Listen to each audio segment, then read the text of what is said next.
It's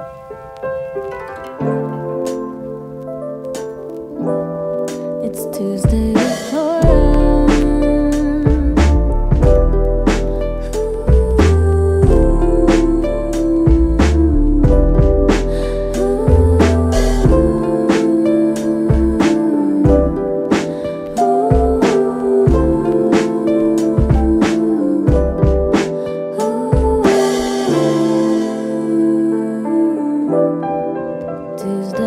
Well, we're here today with Tuesday with Toya. We're having tea with Carrie Jennings. Thank you everybody for watching. Carrie Jennings, so grateful to have you here today. Yeah, thank you so much for having me. Yay! Well, I just wanted to have like a organic chat. We were kind of talking a little bit about how Tuesday with Toya has grown and changed, but what I think is the most important is just getting to sit down and talk to incredible artists about their artistry and their work. And just to get to know you and your journey and see like what kind of like struggles you've been on and how you've been able to like navigate your life with this beautiful goal, or not even a goal, but like this beautiful pursuit of music and creation. So thank you again. Yeah, thank you for having me, and happy 150. Yes, this is our 150th episode. I couldn't be more like ecstatic about that. It's kind of wild to even think about it. Wow. Huge. Yeah, it's kind of weird, but huge achievement. Thank you. Yeah. Speaking about huge achievements, you released your single, what was it called? Half of Me. Okay, Mm-hmm. in November. Yep. And how has that been going for you? It was a really fun release. Really nice to do a single. I did my debut EP, the first release under my name in 2023, right before I moved here. And so then this is my first time dropping a single on its own. That's so exciting. And it's a track that I recorded with a band that I play with, Mama Magnolia. We had recorded it way back, I think in 2021. So I was kind of sitting on it, little nest egg. Yes. So it was fun to kind of bring it back, listen to it after not hearing it for a couple of years. And I was just excited to share it with the world. That's so exciting. It is really kind of hard, right, to just put your music out there for people to hear and judge and have opinions on. But I want to backtrack because y'all might not know about Carrie Jennings and her history, and I want to talk about what was little Carrie like. Little Carrie? Yes, little Carrie. Oh, little Carrie. Well, let's see. I'm the baby in my whole extended family. Okay. I'm the youngest of 17 cousins. Whoa. So my life was always filled with older cousins running around, a big family in Reno, Nevada, and a lot of care. Mm-hmm. My mom said that I didn't walk for a really long time because everybody just kept picking me up. Oh, I didn't have a chance because I was just kind of, That's so sweet, though. everybody wants to call the baby. Yeah, everybody was parenting me in a lovely way. Yes, for sure. And I definitely loved the arts from a young age. My mom, one day, she put my older sister in soccer, and then she put my older brother in soccer, and then she put me in soccer. And one day I came home from soccer and said, with a smile on my face, "Hey Mom, when do I get to stop playing soccer?" And she thought, "Oh crap." I just assumed she would like soccer. Mm-hmm. The other kids did. So she said, "You can stop today. You don't have to do soccer, but what do you want to do?" And apparently my first answer was dance. Cool. So there was a dance studio up the street, and she enrolled me, and I did dance like 5 days a week for years. All my childhood. Loved it a lot more than soccer. Mm-hmm. Mm-hmm. I'm much more self-competitive. Cool. Okay. So the arts really kind of fed into that practice and better yourself. Yeah, self-driven. Instead of on a team kind of thing. Yeah. That's really great. And then my brother asked me if I wanted to play trumpet. He played trumpet in band, and he approached me right before 6th grade band started and said, "I'll give you private lessons." Oh, how cool. He was like, I'll teach you how to be the best trumpet player in 6th grade band. And to this day, I would do anything my brother asked me to do. So I was like, of course, so that's how I started with music. What inspired him to pick up the trumpet? I actually don't know his origin story with trumpet. Yeah. I'm just saying it's a cool and unique instrument. Yeah. And I don't know. I didn't see a lot of people playing trumpet. Yeah. I feel like not a lot of people stick with it. I do have a lot of people who come up to me at shows and say, I played trumpet in 6th grade band. I get that. Nice. I get that at every show. At least one person is like, that's I also, or like, I have a trumpet in my basement, or I used to play, but it's hard to keep up your chops. Yeah. So I think people are drawn to it in like the band setting. Yeah. But yeah, not a lot of people stick with it. No, for sure. And I love that you actually incorporate it into your music too. Like that is one of the coolest things that I love. Like every artist is unique. And so when you can put your different like flavors into a song or into music, you just kind of craft your own like special thing. I want to get back to, what kind of dance did you do? When I was a little kid, I did tap, jazz, ballet, and hip hop.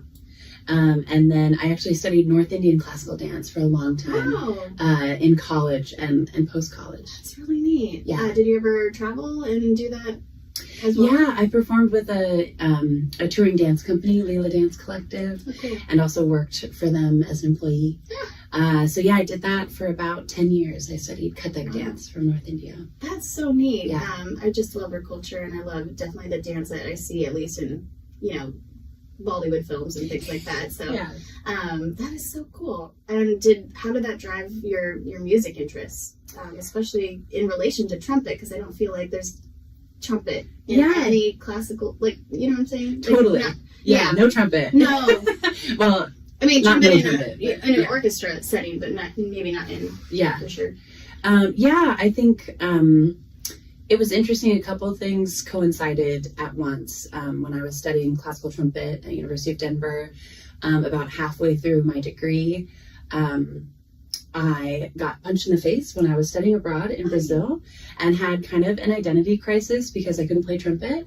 And I had gone to school kind of like, I'm going to be an orchestral trumpet player. I'm going to be the best of the best, practice 6 hours a day and audition for orchestras. And I studied abroad in Brazil, and all of a sudden I couldn't play trumpet.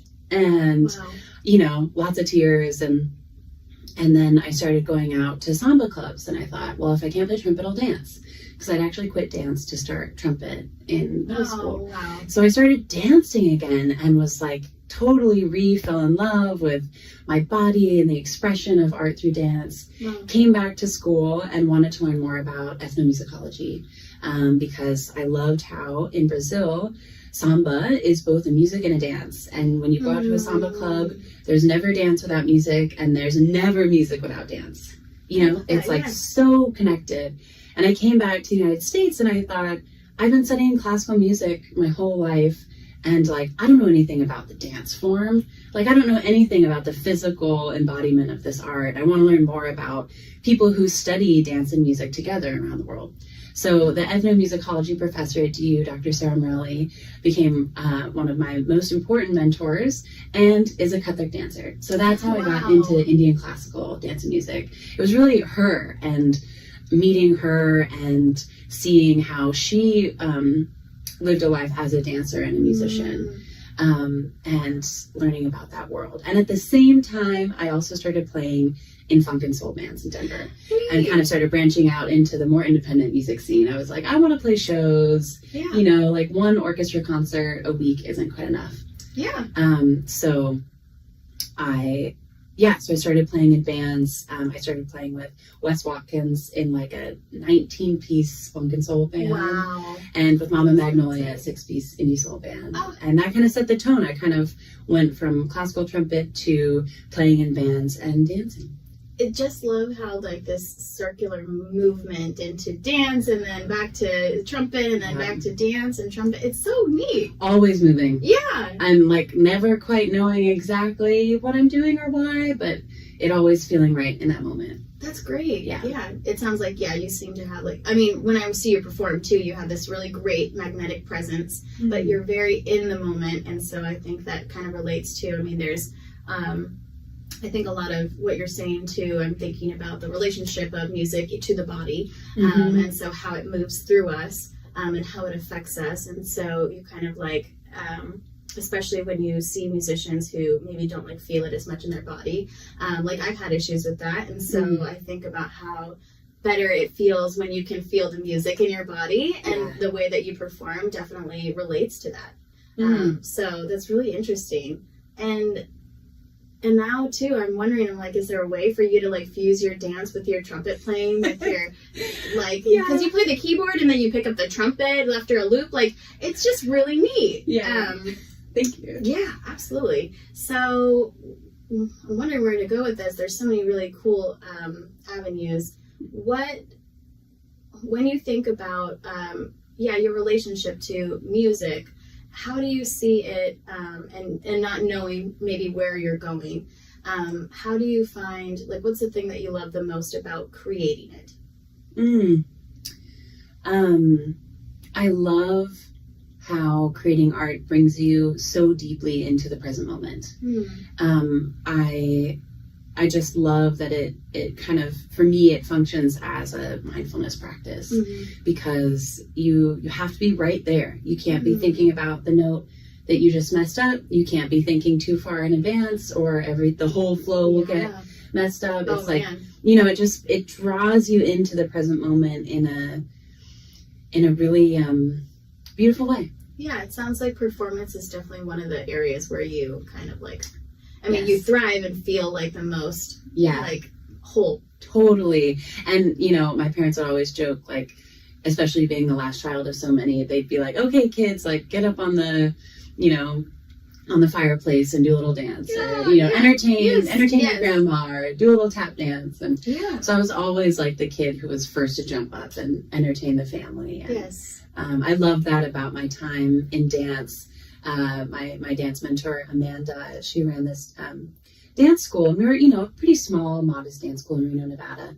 But she had a long history of performing in show business. She came to Nevada to perform as a showgirl in the casinos. Wow. She was a ballet from Australia, had this long career as a professional dancer, and then came to, perform with top tier artists in the casino showrooms.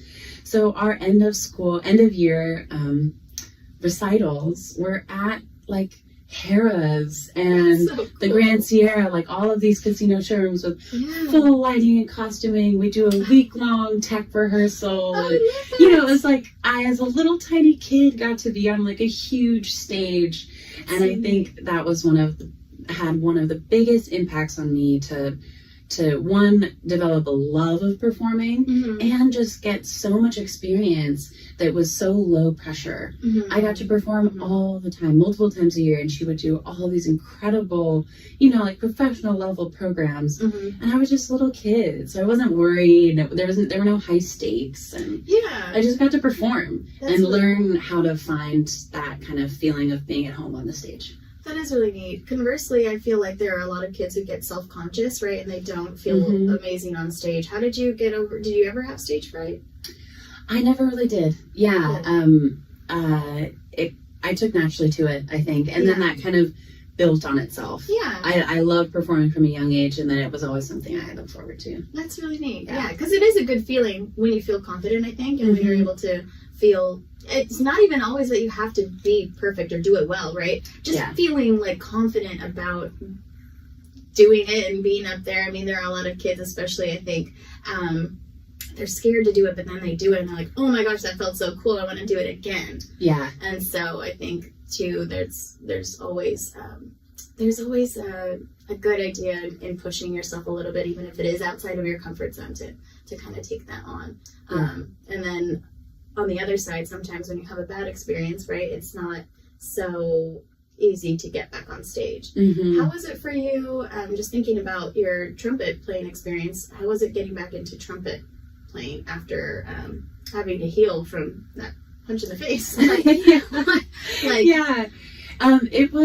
It was very humbling. Yeah, I came back to the trumpet and I didn't have the range that I had. I couldn't play a lot of things I could play before.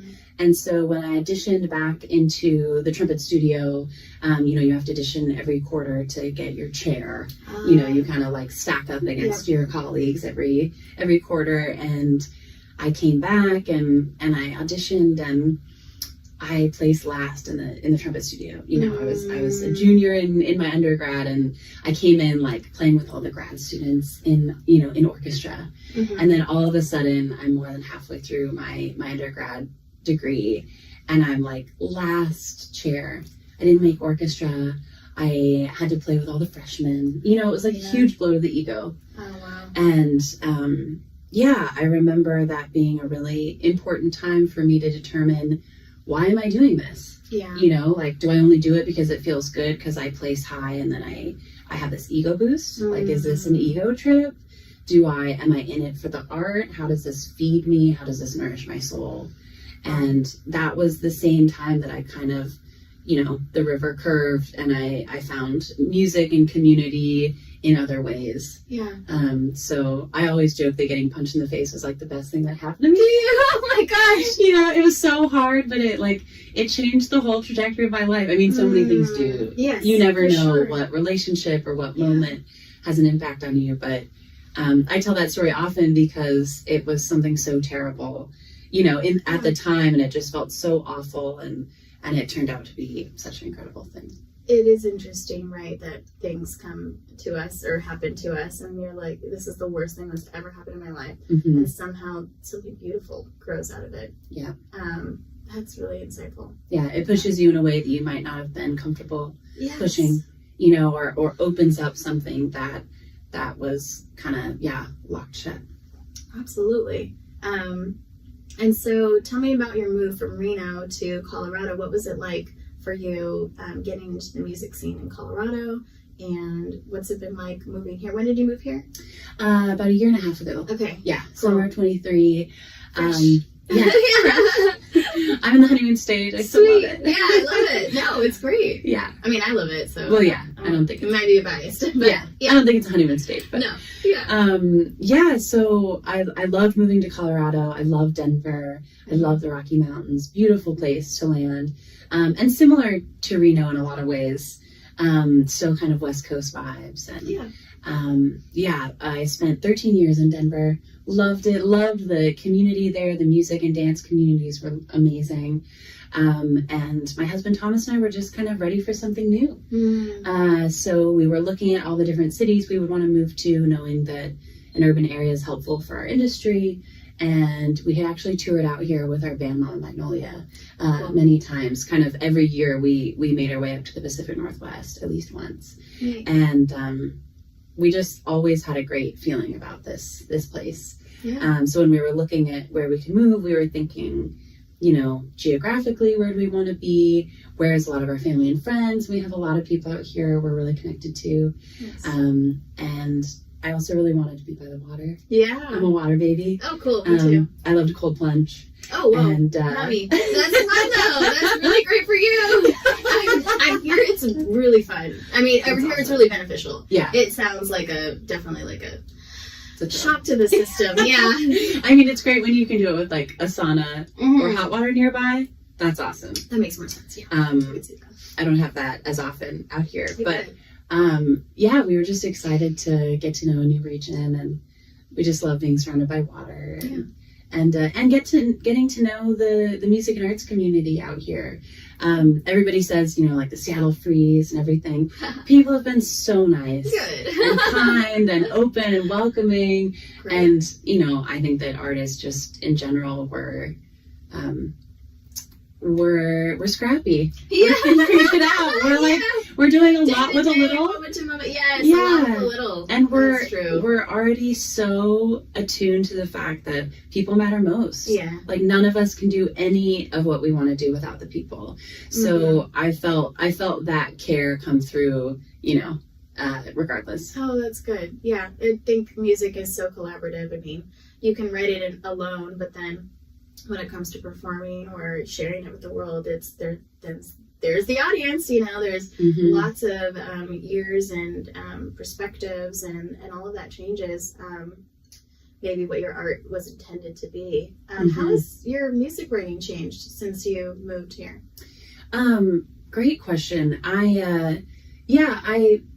I've been writing music since I was in college, and I didn't start performing my original music until a couple of years ago. Wow. I've always played in other people's bands, Yeah. and it's been so fun, and I've gotten like a real kind of passenger seat experience of what it's like to run a band, to navigate the music industry, to be in charge of everything. And I've always tried to be as supportive as possible as a bandmate, but had never really done it myself.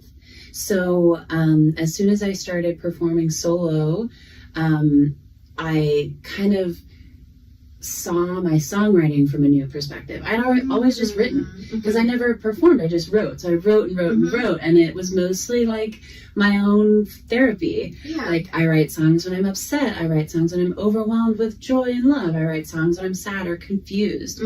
And so my writing for a long time was very just kind of a flow like that. Cool. And then I finally started getting music released and performing more, and have started writing in more different ways. Like I'll try and write a song for a person. Oh, cool. I'll try and write a song with a person. You know, collaborative writing is something I'm very new to.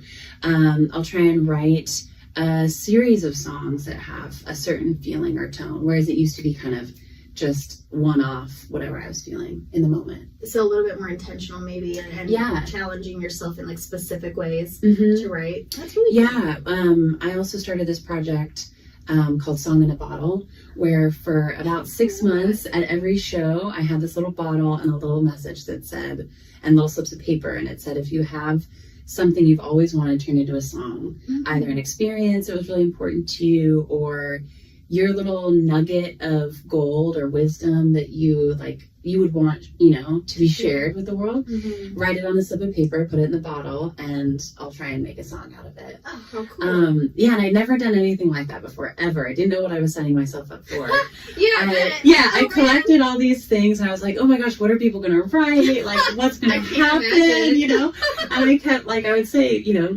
submit a song, and at my merch table after shows, nobody bought anything. They just wanted to put in their song. People loved it. They were like, oh, I can't wait. And I said, if you want to be in dialogue with me, write your email or something, and I'll get a hold of you. Or if you want it completely anonymous, that's cool too.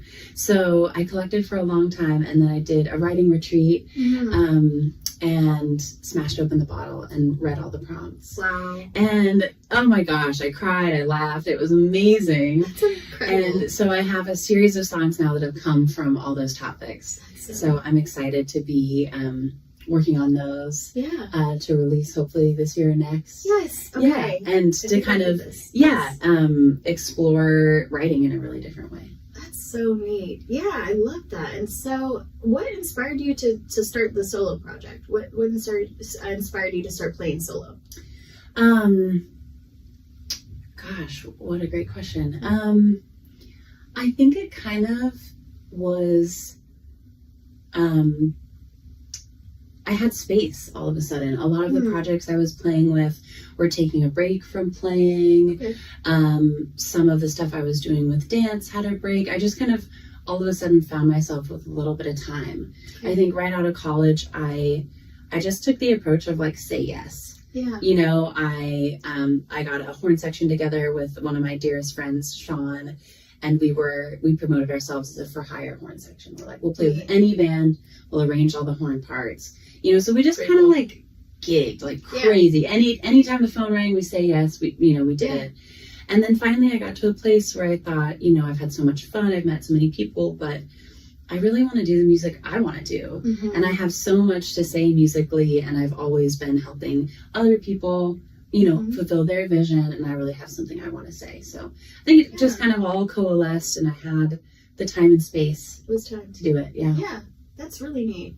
I think sometimes, you find yourself with maybe boredom or not too much to do, and you feel, and it's so telling about your character, what you fill that time with. And so obviously music was really feeding your soul, and I love hearing about how it was kind of more journaling for you and that cathartic release, and also hearing about this incredible Song in a Bottle. Yeah. Did you have a story about a gentleman that you met or somebody, I don't know why this is coming to me, but did you meet somebody that you wrote a song for, or somebody met them, or something like that? Am I thinking of somebody else? This story just sounds familiar, like, I don't know. Did you write, how many songs of those did you write? I've written, I think 5. Very cool. But I haven't shared them yet. Okay. They're still in. Not the songs, I mean, yeah. but the story. There was a story. I felt like there was maybe. Oh, I don't know. Maybe not. But that's really interesting. What are some of your favorite, the songs that you're working on? What did you find? Did you find any like common theme? That people had? Yeah. I when I got out all the pieces of paper and read them all, they very quickly fell into themes, which I was like, oh no, am I going to have like 100 songs to write? How do I pick what stories to tell and what stories not to tell? Yeah. Kind of opened this whole can of worms of like, oh no, I started this project. I really didn't think through it all the way. Like what if it's a story, like, I know they told me the story, but can I use the names that they gave me? Should I, like, is it appropriate? You know, like one of the songs had a great name, and I just like wrote a song with the name as like in the chorus. And then I stopped for a second. I was like, oh no, I didn't even know if I can use the name. Like I haven't even thought through this. And the name was like the whole linchpin of the lyrics. So yeah, it's a journey, but yes, I can imagine. Yeah. I feel like if they wrote it, they should. That's kind of how I felt. I was like, you know, I did say like I'm going to turn this into a song and record it. So this is true. It's not like they didn't know. It wasn't in private. But yeah, themes came up really quickly. And so it's kind of boiled into like 5 or 6 songs because of that, because I loved like, oh my gosh, these people use like even the same phrasing for certain things. Like, I should really remember this. I should write it down somewhere, but it was like the feeling of being seen, or the desire to feel seen, but not wanting the pressure. There were certain, things that came up like that. I resonate with that. Yeah. And as artists, like always, right? What we do is in the public eye, and sometimes like, well, that's nice, but I also like my privacy time. Grief and loss was very common, and that's come up for me in my life. So trying to figure out how to talk about grief and how to explore it through music, has seemed very powerful. And then what have some of the other themes been? Freedom and expression.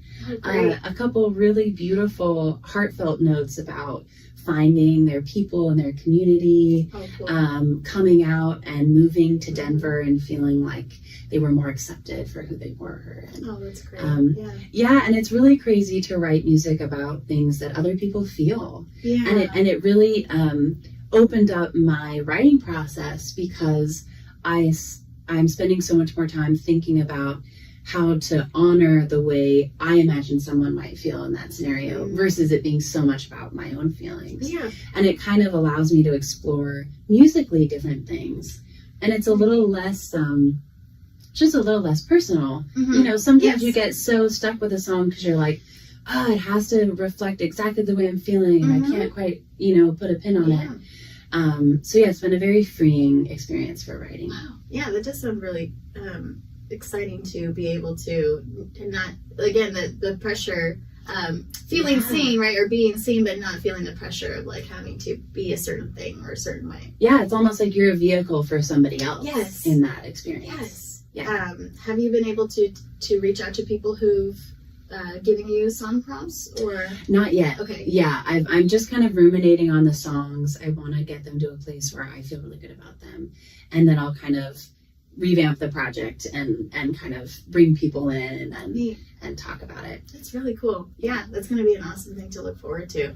I mean, just such an inspired idea, and I think too about the idea of the message in a bottle being lost and being found, right? So it's really kind of, again, I see that like circular motion happening again. And so coming back You've got me figured out. I don't know, but this is really, you've got some really great themes going on, and I'm loving it. This is why you're the artist. Like it's really neat to be able to see other artists and their artistry from a different perspective, or from my perspective, just because I think when we reflect on ourselves, right, self-reflection is important, but when you're able to, I love getting to see other perspectives, and I love being able to visualize and see into another person's artistry and kind of like soul journey, and see like how beautiful it is, and how cool and expressive it is, and how unique it is, and then how, you know, still we're all connected and we resonate with each other on so many levels. Yeah, it's so intimate, like being an artist and creating art and creating a place for your art, and we all do it in whatever way works best for us. But yeah, I mean, the ability to share with other artists what that is, and my husband Thomas loves to use the phrase "big loving mirror," like to be a big loving mirror for somebody so they can see themselves. And that clarity, sometimes you just need to be able to see that to then move forward. And I love that about our music community here in the Pacific Northwest. It just feels like people are so open to helping each other as they help themselves. It is really great to see that. I agree, because we're not in competition with each other. We don't do the exact same things, not one of us. And so it's not competition. And once that framework gets shifted, you can do so much more together. You know, and it's it opens up, and things feel bigger and more possible, instead of that like real cutthroat kind of feeling. Yeah, for sure. And what I loved is I got to meet you. I was singing along to some of the Tara Chug's songs at So Far Sounds, and so that's how we met. That's right. And I heard your incredible music and got to see you play trumpet at the same time you were playing it. It was just so neat and unique and lovely. And your songwriting is really cool.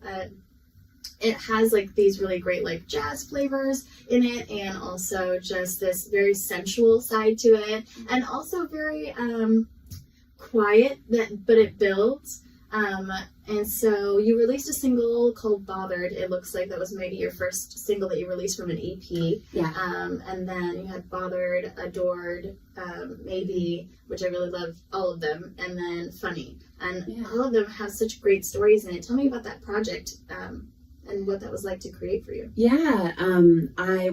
were preparing to move here, and I had been playing solo and working on these songs, and thought, you know, I really need to release something. You know, like, oh my gosh, I don't even exist on the internet. You know, like, I'm doing all this work and everything, and like, I don't even have a footprint. I don't even, you know, my name isn't even out there, really. It's one of those things that we have to do as artists. And I was like, oh crap, like I forgot, I need to like do that part.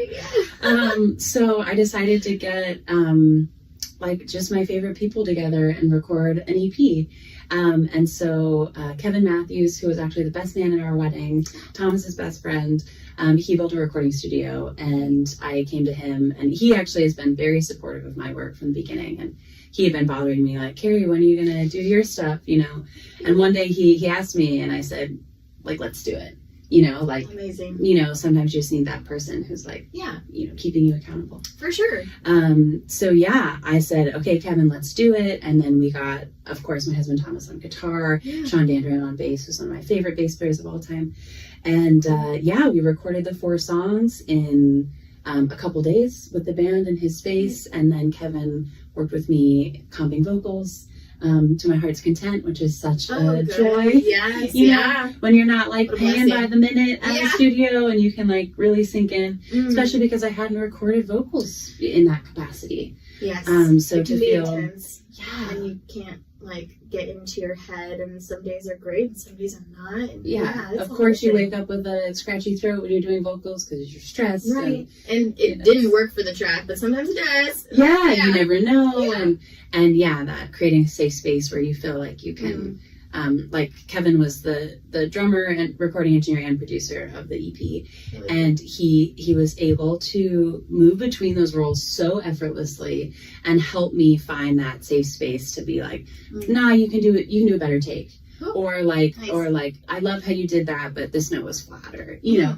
And we really felt, I mean, we went all through school together and have a really close relationship, so it was just a great space to be in to record.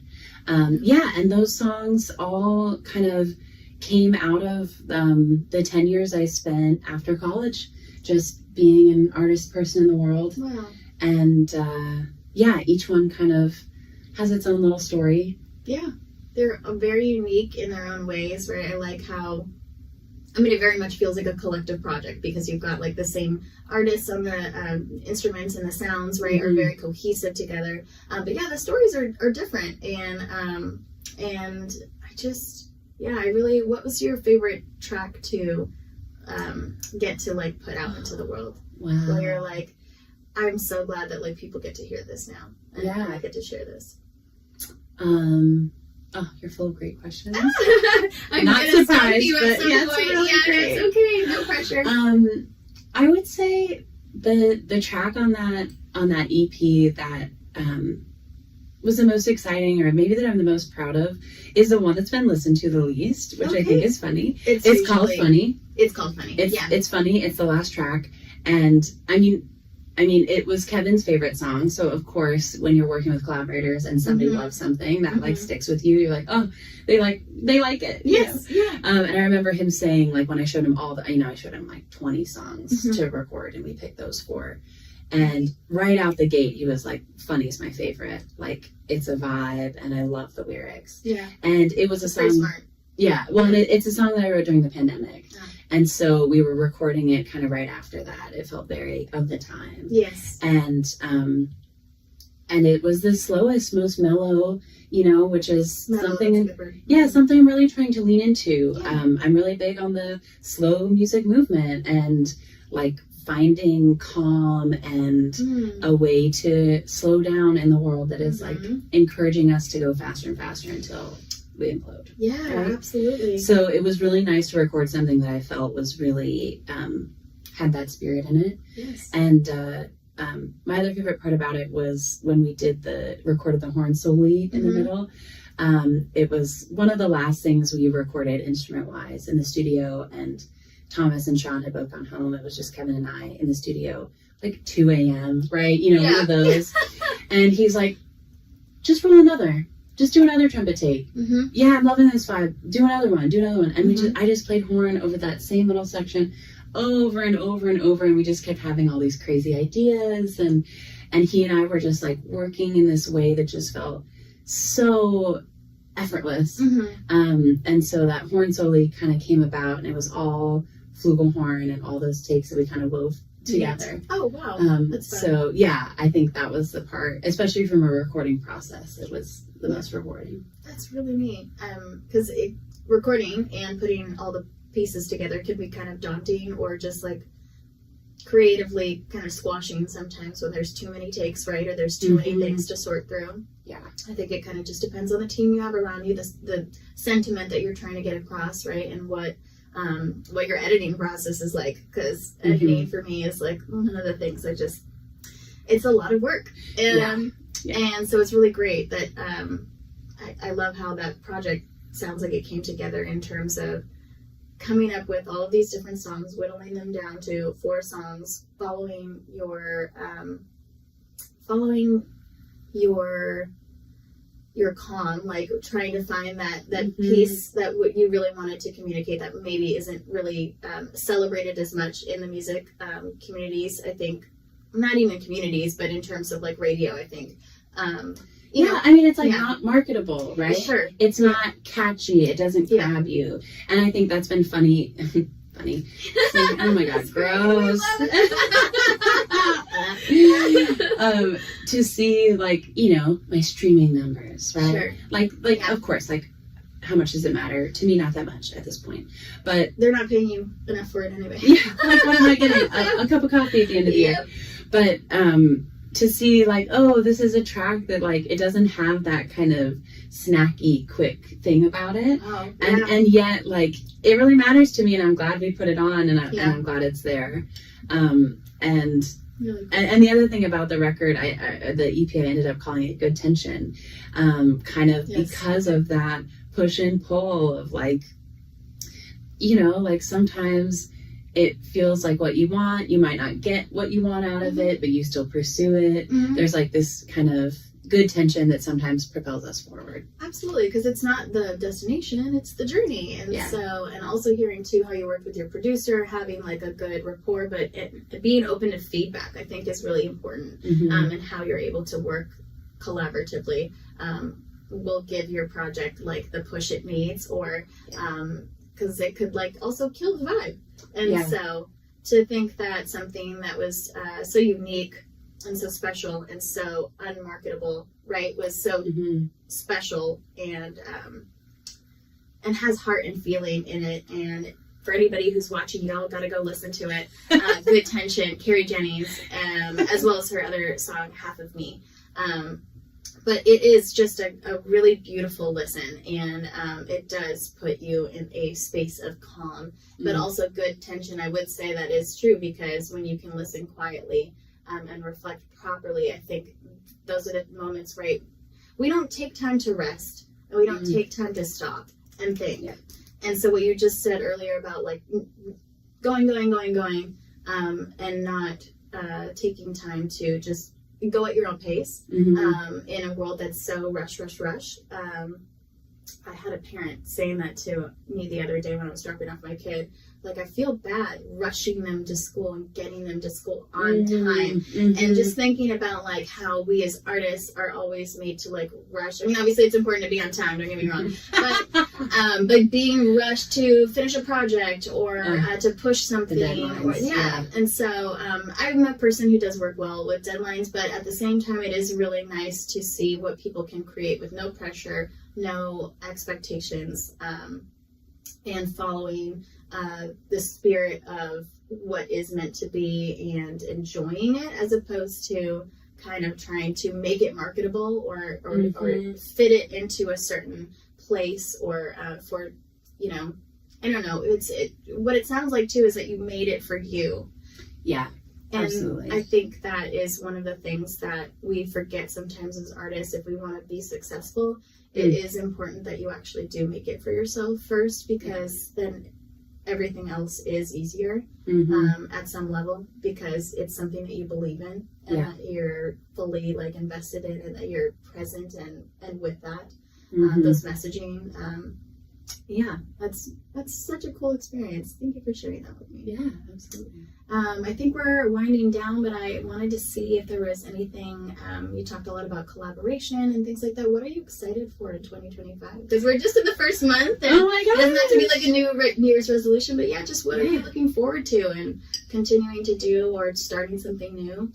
Yeah, well, speaking of collaboration, I've been working a lot with Tara Chug, who I met, at that So Far show for the first time. And we just launched a tour, announced a tour today. We're doing a Pacific Northwest tour in February. Amazing. It's called the Queen of Hearts tour. I love it. During the month of love, topics of love and complications of love, all the different sides, So cool. all the songs that we have that kind of speak to the multifaceted aspects of love. Oh man, that is super exciting. Yeah, so we're touring. We have 7 shows, February 13th to the 22nd. Awesome. And we're touring with a 4-person ensemble. Her and I, along with Karen Laura Peters on cello and voice, and Thomas Jennings, my husband, on guitar. Oh my gosh, that's so exciting. Yeah, so we've been reworking all of our songs for this quartet arrangement, putting our sets together, and it's something that's giving me so much joy and so much to look forward to in this new year. Heck yeah, that's a great way to start the new year. Oh man, and I love the title, I love the theme, I love the sentiment. Like, that's going to be super exciting. So where are you traveling again? We'll be in Portland, Tacoma, Seattle, Bellingham, Chimacum over on the peninsula, Vancouver, BC. Oh, I love it. Yeah. That is so exciting. I'm really thrilled to hear about it here on Tuesday with Toya, and to get to see what that looks like the next month. We're also here today to promote our show next Tuesday at Spanish Ballroom, McMinimans. We're going to do Tuesday with Toya, a live anniversary show. I'm so excited to have you a part of it and to have you be my 150th episode. So I just, again, want to say thank you so much for your art and for being like a true person in the community who's like just continuing to advocate for musicians and for also everybody being a big loving family. So yeah. Well, thank you so much for having me. Thank you, everybody, and definitely don't miss next Tuesday. It's going to be amazing. Heck yeah. Well, cheers to that. Cheers. Thank you again. Thank you. Thank you for watching. This is Tuesday with Toya. We're out. Bye. Bye.